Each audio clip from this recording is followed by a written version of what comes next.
but the play seemed a little bit disorganized. Luka passed up what looked like a wide-open three-pointer. He dumped the ball off to LeBron for a little desperation heave. And the Lakers go on to lose that one. As we just saw, it's a shot that he's hit time and time again. But remember, the Lakers, they started the season 13-0 in clutch time. That's games within 5 points in the final 5 minutes of a game.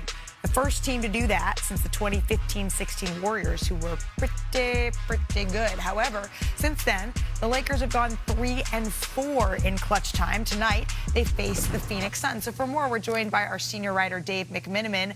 Dave, you were in Phoenix for this game. What's the mood around the team? We heard them a little down post-game after that narrowly missed opportunity there, in part due to late-game execution. It was not a great locker room after the Orlando game, understandably. It was the first time all season that the Lakers held a lead through the first 3 quarters and lost. They were 25-0 before that. And LeBron was kind of perplexed by how the game ended. I would say Luka Doncic was despondent. Austin Reeves was silent. It's the first time I can remember where us reporters had asked to speak to Reeves postgame, and he chose to leave the arena without stopping to share his thoughts. And so it's a team in a bit of disarray right now. They only went 4-4 on that recent home stand, their longest one of the season, didn't get to gain footing in the standings, and now they go on the road against a Phoenix team that's given them some troubles already this season. Yeah, and of all the things that went wrong in that final play, one thing that didn't was the pick that DeAndre Ayton set in all of this. And that brings us to an incredible story that you have up right now on ESPN.com on the Lakers' success and how much it depends on DeAndre Ayton and vice versa. So how does this Lakers team get the best out of Ayton moving forward? Yeah, I mean, he set an incredible screen on Anthony Black to get Luka Doncic open like he was Kendrick Perkins at the buffet trying to move people out of the way to get to the food first. I mean, it was a fantastic screen, and that's something he's been really good at all season long, quite frankly. He ranks 3rd in screens per game in pick and roll with Luka Doncic out of any pick and roll duo. He ranks 4th in screen assists. Those are the little things that the Lakers coaching staff are asking of him. Now, we know that coming into the league as the #1 pick comes with a certain expectation you hold for yourself. He has dominating tattooed across his back, but what the Lakers need him to do is to continue to crash the boards, continue to run the floor. J.J. Redick told me the other day that he thinks Ayton's defensive presence is actually trending in the right direction. He's actually picking up their schemes quite well when they do switching defense.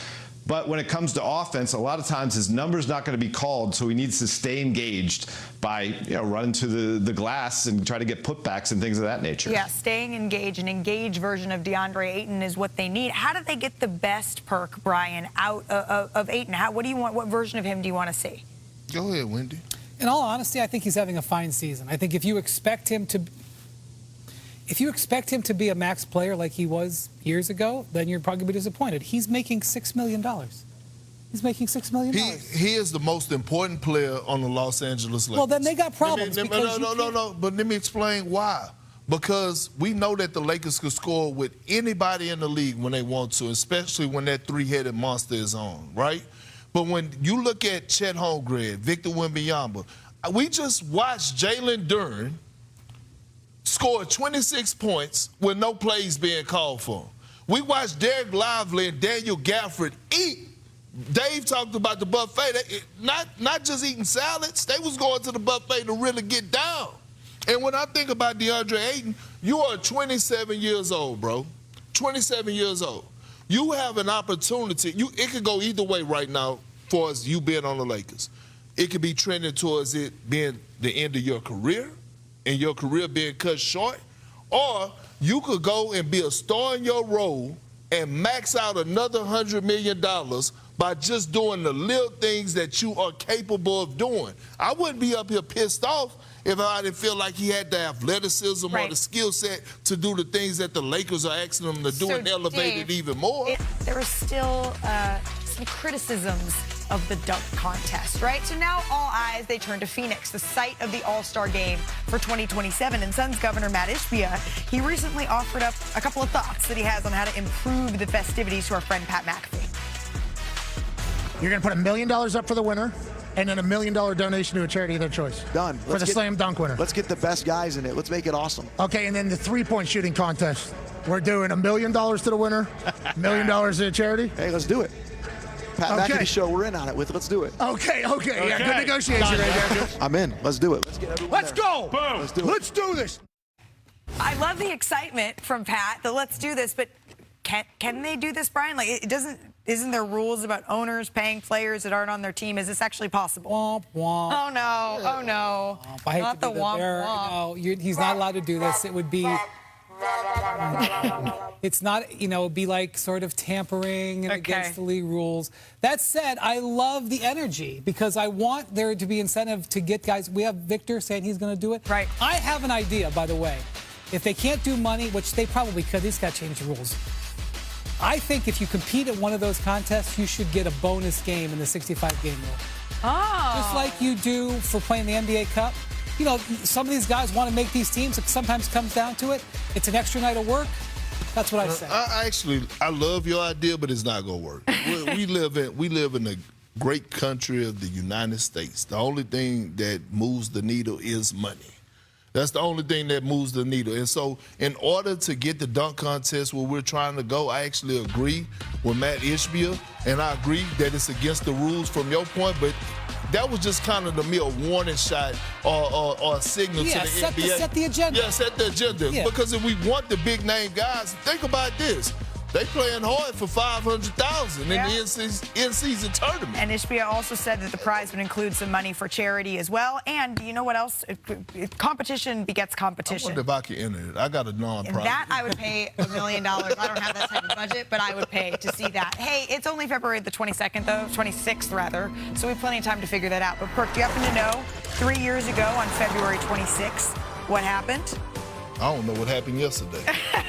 Well, it was Damian Lee. He had like 15 threes, and he also threw it down. Throwing down a massive dunk. By the way, and one on that. And then he gets it, dribble. Go under the screen again.